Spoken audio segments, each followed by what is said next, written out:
Alrighty, the news is here, and it is the first Ragnarok patch for Global, which I'm pretty excited about, honestly. So I guess we shall see what is going on. So, update preview. Well, actually, it looks like we're going to get an early maintenance for this one, actually. They're going in at 6 p.m. On the West Coast, which is 9 p.m. for me. So that way maintenance will be over about 12 a.m. for me. So like right at midnight on Tuesday. So that's actually kind of nice. We'll be able to do like an early stream. I do want to let you guys know, because this is a pretty decent like cool banner and everything like that, I am going to be summoning for it. We're going to do a live stream and everything like that. So if you want to check that out, or if you want to be around whenever we go live, we just kind of have a good time, chill, hang out, do the summons and stuff, and try to test the characters out and stuff like that afterwards. So I think I have enough materials to test out both Sigurd and Lostvayne when they come out. So I'll try to go ahead and power both of those up, and we can check those out. But yeah, feel free to subscribe or do whatever you need to do so that way you don't miss the live stream. Anyways, let's hop back into it. So Ragnarok Chapter 1, Foretold Traveler, SSR Prince Sigurd is now available. Ragnarok Chapter 1 events begin. So they've got some little promotional arts and stuff like that. I'm assuming these are sort of like you know how in the story when they do the little in-between loading screens and stuff like that? That's exactly what these look like. But they do look really good. Like, I have to say, like this one on the left, I don't know why mine always does this. I really like this one on the left. The outfit for Bond's kind of cool. And then the one on the right is kind of cool too. I just like all of their like cool snowy clothing. I kind of hope that they like release some outfits and stuff like that for the new characters and stuff like that. But added Ragnarok Chapter 1 quests and side story stages unlock by clearing the quest from main Chapter 6. So once you beat up to episode 110, it looks like Chapter 6 is actually very, very early. So it's not going to take you long, even if you're a newer player. I think up to Chapter 6, it's not too difficult. Maybe the Hendrickson fight might be the most difficult thing in that whole, first 6 chapters. But, I don't think that there was really anything too crazy. Plus, a lot of the characters that we have out now should be able to kill Hendrickson pretty easily. So I think you'll be fine with that. I think most people are going to be able to go into this Ragnarok stuff as soon as it comes out, unless you're just like a brand new player who hasn't played a lot of the story. And if you haven't, I definitely urge you to, because there's a lot of free like rewards and materials and diamonds and stuff like that comes along with playing the story mode. So definitely get on that. So clearing 100% of each chapter's quests will be unlocked after the Ragnarok Chapter 2 update is released. Please look forward to our next story update. So I think what this means is, you know how whenever they release a new chapter for the storyline, once you beat all of the quests and everything like that, there's normally like a reward for like 30 diamonds or whatever for each chapter clear. I think they're going to be doing something like that, and they're just letting you know that you're not going to be able to get the rewards for clearing the entire thing until Ragnarok Chapter 2 is released. So they haven't gotten Ragnarok Chapter 2 on JP or Korea just yet. So I think if they're planning on doing it every month or every other month, I'm not exactly sure yet, but we should know in due time when the next chapter should be coming out for Global, depending on when it comes out for JP. So Ragnarok rewards will be sent to the inbox after maintenance. We are getting the same things that they did get on the JP and Korean versions of the game, which means we're getting a free copy of Thonar, which is pretty interesting. She's not maybe the best character in the world, but she is a sort of support character for the new Belmoth raid. So she can be used in the backline, if I'm not mistaken, and they're going to give you a free copy of the character, 100 diamonds, which is really nice, and then a free UR outfit for her, so that way you can, already have a little bit of your stuff ready to go, which I think is really nice. Honestly, like having this little bit of extra support for some of the the content in the game is kind of nice. Obviously, Sigurd and Lostvayne are probably going to be the more interesting characters that people are going to be trying to go for, but yeah, it's nice that they're at least giving us one of the free characters, and you get 100 diamonds, which is always good, so you can use those to summon on the banner if you needed to, or whatever the case may be. So characters reach 600 loyalty points and select to acquire a new hero. So I don't actually think that I've seen this Lostvayne outfit right here. I think this is his SSR outfit. I actually kind of like the way that looks. It looks really cool. But we do have the new blue Lostvayne Meliodas, which is really interesting, which pretty much confirms the fact that, Red Lostvayne is a festival character, And this blue Lostvayne is not a festival character, so there may end up being variants of festival characters that end up coming out in the future that are not locked behind festivals and stuff like that. I don't remember exactly. I think this new blue Lostvayne actually does get added to the demon draw race tickets and stuff like that, so I think he's just going to be sort of like an additional like regular sort of draw pool kind of character. So there's no special things or anything like that. He's not locked to like Ragnarok banners per se or anything like that. So that is pretty nice, pretty cool. I think that is really, really neat. I think that he's kind of cool. Honestly, like if you've already gotten Lostvayne and and if you've been playing the game since Lostvayne came out and you already have Lostvayne, you probably already have a lot of his outfits and stuff like that maxed out and everything like that. So it should carry over, which is honestly a really nice thing. You're not going to have to like summon for this character and buy a whole new set of outfits and et cetera, et cetera. So hopefully you've already got a decent amount of your Lostvayne stuff already finished.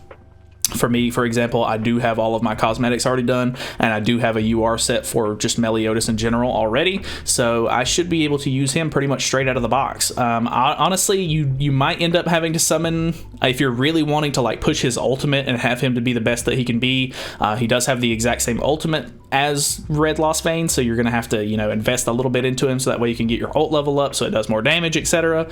But yeah, I don't know. It's completely up to you. He seems a little bit more supporty instead of like very attack based, but obviously, if you can get that ultimate off, it does really, really good damage. So it wouldn't hurt to get extra copies of him.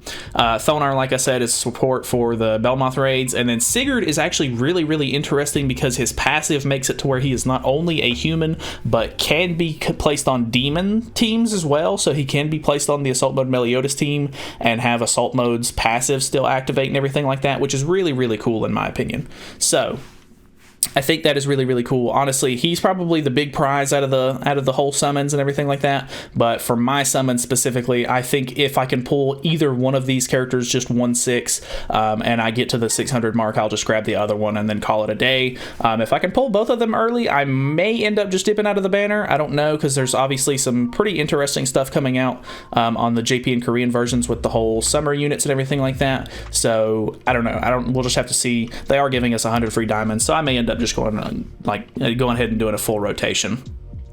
But you get a couple of pictures and everything like that to show off what their skill icons and passives and everything like that look like, which is really cool. I do like the little cut in for Lostvayne right here. I think he looks pretty neat. And then acquired in the Ragnarok special pickup draw event. Spin event is going to be coming around as well, and you're going to be able to get another free costume for Thonar, which is really nice. I'm pretty sure it's just an SSR costume. Actually, it may end up being this costume. I don't think it is though. I don't think this one is classified as like a pirate costume. I don't know. Maybe it is 2 free costumes for her, and then this one is just like in your inbox. I think this one is just in the inbox. So I think it is 2 free outfits, which is kind of nice. Demonic Beast Grayan is coming back, which is kind of, cool. Obviously, he's going to have an exchange shop that lets you get just a bunch of free rewards and stuff like that, which I can always be down with that. Free stuff is always good in my book. Special missions, spin event boss battles return, so Beast Grayan is back with an exchange shop. Boosting events, so ×2 player rank XP, which I feel like it's not super hard to get to level 80 nowadays. Like, I mean, when you're playing the game really early, I feel like you do a lot of grinding and stuff like that, which in turn gets your player rank a lot higher. I really wish that they would add more player rank, because I always enjoy, like, I don't know, getting those extra player ranks and stuff like that whenever they first come out. I find that kind of fun. But that is, going to be coming out, and then increased hero enhanced super and ultra rate success rate ups are going to be boosted as well. So that's pretty cool. 2 battle events, which is kind of nice, I guess. I don't know. Battle events can be kind of tedious in my opinion. They kind of seem kind of boring, and then you have to do them over a couple of days and everything, and you only get like 2 gems out of it. So I don't know. I mean, it's free gems either way, so I'm not going to complain about that. But yeah, new Ragnarok events are coming out. World Tree Tower Memory of the Earth is released. Use runes to clear the dungeon and get various rewards from the exchange shop. So World Tower Tree. Okay, so it is still called Memory of Yggdrasil. So this is basically the new game mode that's going to be coming out with the whole Ragnarok patch and everything like that. I really haven't seen anybody do it or anything like that, so I really don't know what to expect and I've not seen anything on it. So I'm looking forward to kind of messing with this, because I really do like a lot of PvE content and everything like that. So if this is something like actually fun and interesting, I think it should be a good time. So a new dungeon based on the Ragnarok theme, World Tree Tower, is added. Added challenge tasks related to the World Tree Tower. Unlock the event by clearing the quest from Ragnarok Chapter 1, Episode 22, the same look. So you do have to play through a little bit of the Ragnarok story mode first before you unlock it. World Tree Tower is divided into 3 segments: Memory of Earth, Memory of Heavens, and Memory of the Nether. Memory of Earth will be released in the 7.19 update. Okay, so they're going to be... It looks like they're going to split it up. You're not going to have access to the entirety of the event, or like the game mode to start with. We're just going to be getting one section of it in tomorrow's update, so that's kind of interesting. The update schedule for the Memory of Heavens and Memory of the Nether will be released in a separate notice. I'm assuming just whenever they do Chapter 2 or whatever of the Ragnarok stuff, they'll probably let you know if they're going to be adding another one or not. Entering the Memory of the Earth requires 1 Rune of Earth. Rune of Earth charges automatically after a certain period and can accumulate up to 10 runes. So it's just going to be something...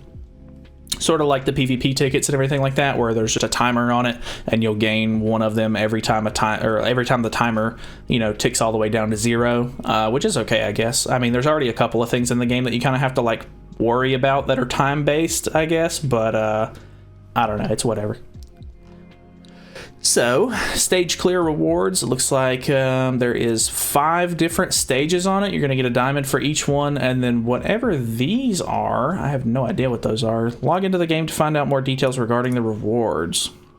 There is an exchange shop as well for it. I guess you're using these, whatever they are. Exchange shop, weekly restriction resets every Monday. So maybe this is like a constant thing that you can kind of do each week. You can beat all 5 of the stages maybe, or maybe you would just want to grind out like the last stage if possible, so that way you get the most rewards maybe. But it looks like you can purchase 3 pendants a week, which is kind of crappy. They really need to up pendants in general. I've already made a video on it, but pendants are just super lacking in the game right now.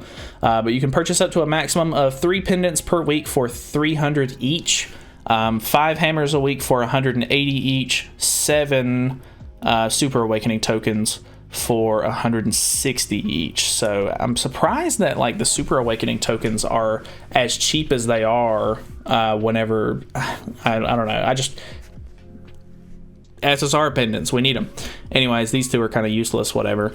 I already get enough of those, to be honest. Grimnir's Book. Grimnir's Book is a collection of the stories of Grimnir the Bard. Okay, so unlock the event by clearing the quest from the Ragnarok Chapter 1, Episode 10, Bard Grimnir. Grimnir's Book will be accessible as you progress through the Ragnarok story. Collect Grimnir's records to access more in-depth stories and acquire rewards when you read them for the first time. So it just kind of seems like a passive thing. Like as you play through, you're just going to get like small little bits of story or like little songs maybe. And you just, I don't know, watch or listen to those and you get a free diamond, which is kind of cool, I guess. New costumes, obviously, for Thonar and for Sigurd. It looks like those are the 2 Sigurd UR outfits, and this is probably the extra Thonar outfit that you have to purchase. I kind of wish they would have gave us this one for free instead, because this one seems to fit her aesthetic a lot more. I like this one a lot, but there's no way I'm probably ever going to buy that, because she's kind of a support character who you really don't need a whole lot of CC on, so I don't know. It is what it is. Ragnarok release celebration events, new bundles, and diamond shop bonuses. Part 3 draw release celebration discount diamond bundle. That is a huge mouthful. So they are adding a Part 3 banner, I think. I don't know if we're getting the Part 3 banner specifically just yet. Part 3 draw release celebration discount diamond bundle. I guess this is just a diamond bundle. I don't know. New welcome back hero draw bundle. Ragnarok update celebration adventurer bundle. Ragnarok update celebration upgrade bundle. Now's the time to upgrade equipment bundle. Fantastic equipment bundle. And then diamond shop bonuses. 2 bundles, purchased extension and reset. So the all-in-one time bundle, or all-in-one time limit break whatever. These two bundles got extended. System changes, added Tower of Trials 6 floors, so that's kind of nice. It looks like you do get a free 30 diamonds and a part 1 and a part 2 ticket, which is kind of cool, I guess. I don't know. Honestly, this new Tower of Trials kind of sucks. Like, I was looking at my box earlier today and I was like, oh, hey, like, I have UR gear for Estarossa. Too bad I really don't have any reason to use him anymore because Tower of Trial has completely changed and I really don't have, you know, a whole lot of fun, like, content to use him on. But, oh well, not my decision. A new floor will be added to the Tower of Trials. Previously cleared floors will not be reset. That's a given.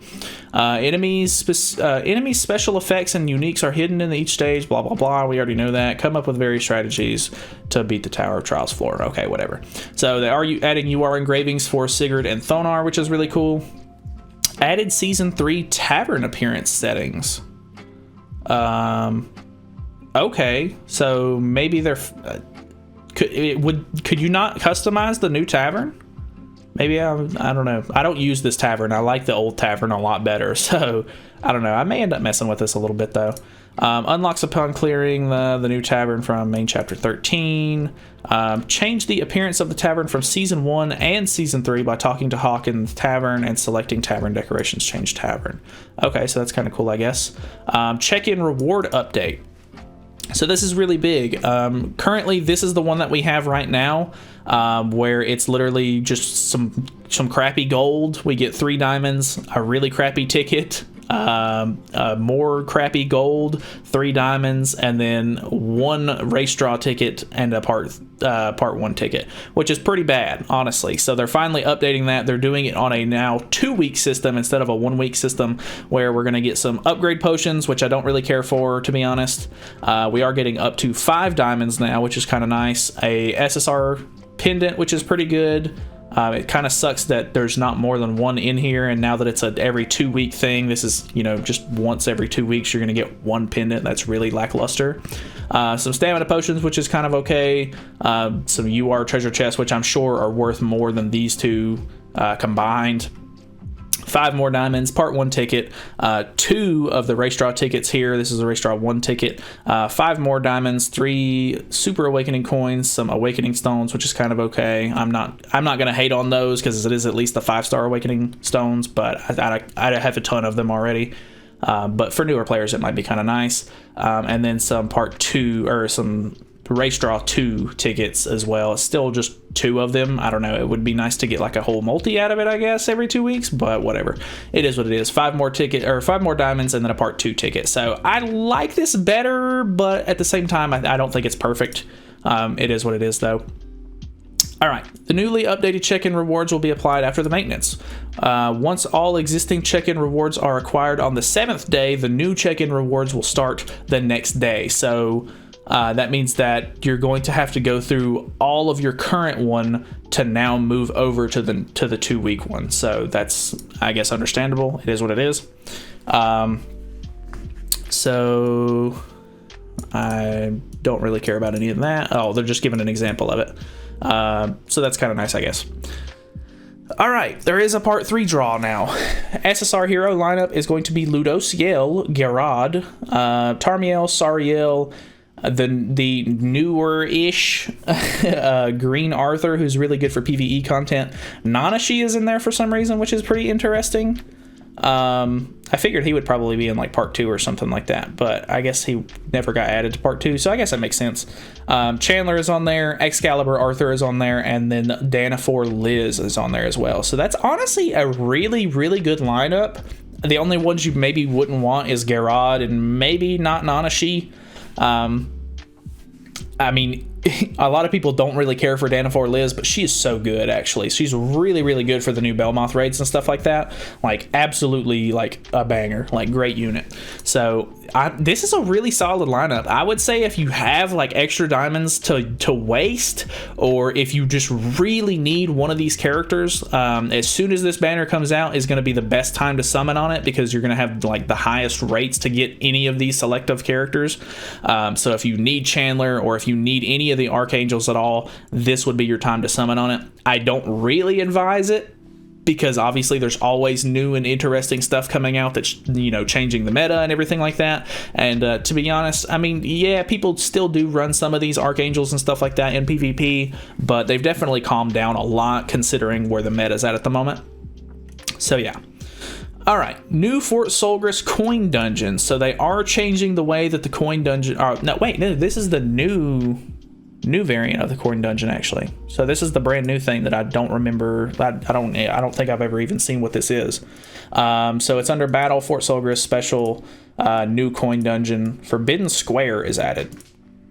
So east, west, north side of the new dungeon is playable by using silver, gold, and platinum coins. Added challenge tasks related to the coin dungeon. Forbidden Square East. It takes 30 silver coins to open it, and it's open for an hour. Stage entry is 45 stamina each, but you can only run it for 10 times, which is pretty interesting. And it looks like you can get anvils, awakening stones, and then yeah, just pretty much equipment upgrading stones or whatever. So I don't think anybody's really going to use that. There's already an anvil dungeon. So I don't know, just it's so easy already to get just like free gear and stuff like that by grinding some of the, you know, just regular stages. I don't think people are going to want to spend their, you know, coins that they use for stamina potions and stuff like that. So that's a big no. Second one is 20 gold coins, and it's seven runs, and then it's still open for an hour, but you can get some equipment or some cosmetic enhancement materials, which is kind of nice, I guess. I don't know. It just depends on how much of these drop, really, because if this is just like, oh, hey, like each time you run it, you get one of each or something like that, like, who cares? Like, why would you spend 20 coins on that? Like, I guess if you really, really need it, but I think you would be better off just running demons at that point. So I guess that is what it is. And then the last one, this one has to be super enticing to use 6 platinum coins. I guess that they're sort of adding this because the coin shop really isn't all that relevant anymore, which I really, really hate. The coin shop is probably one of my favorite aspects of this game. I really think they should try to update it and make it more enticing to use, like just add more coin shop characters or whatever the case may be. Would be really nice, but it is what it is, I guess. So it looks like you can get Super Awakening coins, SSR pendants, SR pendants, and hammers, and then engraving stones out of this one. You can only run it 6 times. I don't know. We'll just have to see the rates on that one, because it really doesn't sound that enticing, to be honest. So I guess that's whatever. Broken Clock Tower changes. I have been saving up a lot of my my clocks and stuff, or my hourglasses and everything like that for this change specifically. So they're basically making it where the clock tower is changed from, I think this one is I can't remember exactly which one this is. I think this is the anvil one, I think, is the broken clock tower. I can't remember exactly what the names of them are off the top of my head, but they're basically changing it to where it takes more stamina, but I think the drop rates on it are a lot higher, so you get more out of it. I don't know exactly, but you now, instead of being able to run it infinite amount of times in 1 hour, it's a 15 count limited in 24 hours. I don't really see how that really makes a whole lot of sense, but yeah, I don't know. From my understanding, it's a little bit better, I think. I'm not too sure, but I don't know. I'll look into that a little bit whenever it actually hits the server. Misk. So added Halloween Gother unique details. Added details. Both races are counted when a hero has an additional race. What? Holy Knight Gother's unique details. Example. Prince Sigurd's unique. Inheritor of the legendary sword Graham implies that the hero is counted as both human and demon. Therefore, Halloween Gother's unique will not apply when there is another demon or human in the same team. Okay, so they're giving examples of how Gother works with the new character. So that's kind of interesting. I guess that makes sense. It kind of sucks that it shuts you down on 2 different races, but it is what it is, I guess. Holy Knight Gother and Sigurd Assault Mode Meliodas 2 heroes are counted as demons and therefore Gother's unique is not applied. Okay, that makes sense. And then if you use them with the 1 Escanor, it is also not applied because they're both humans. Change the unique details of some monsters, NPCs in the stages. Okay. Costume changes. The wrist area of weapon researcher Valenti's cute bunny engineer costume has been fixed and will now display correctly. Okay. The head area of Valenti of Obsession's communication antenna costume has been fixed and will now be correct during her ultimate move. Target icon is now displayed when Lilia of Desire wears both Magic Sister and Magical Sister ceremonial gloves. Okay. Bug fixes. Something to do with Gilthunder's lightning power skill. Okay. And then obviously there's a bunch of stuff ending for the 2-year anniversary stuff, which is pretty understandable. So this is a pretty big patch. Obviously the patch notes were pretty long. Sorry for the long video. Hopefully you guys, I don't know. Hopefully these videos help. I don't know. It seems kind of weird going over the entire thing, but it is what it is. So this is going to be a pretty big patch. Obviously, it's their brand new, like, original story. I kind of wish they would have done more stuff with the 7 catastrophes, to be honest. But a lot of this stuff does look really, really cool. I'm pretty excited about these 2 new characters and everything like that. Obviously, they're giving the other one out for free, so I'm not, you know, I mean, I'm excited for her, but, you know, there's not as much of a level of hype. A lot of new events and stuff like that, new game mode and everything, so it should be a really fun time. Hopefully, that adds a pretty decent amount of content to the game, so that way there's more stuff for us to kind of go over and have fun with throughout the week. So that is pretty much it from me. Hopefully you guys enjoyed the video. Feel free to subscribe for more content in the future, and don't forget that I'm going to be live streaming the summons and everything like that, so feel free to stick around on the channel, and you know, we can summon Sigurd together. I don't know. That's pretty much it though. Thanks for watching. See you in the next one.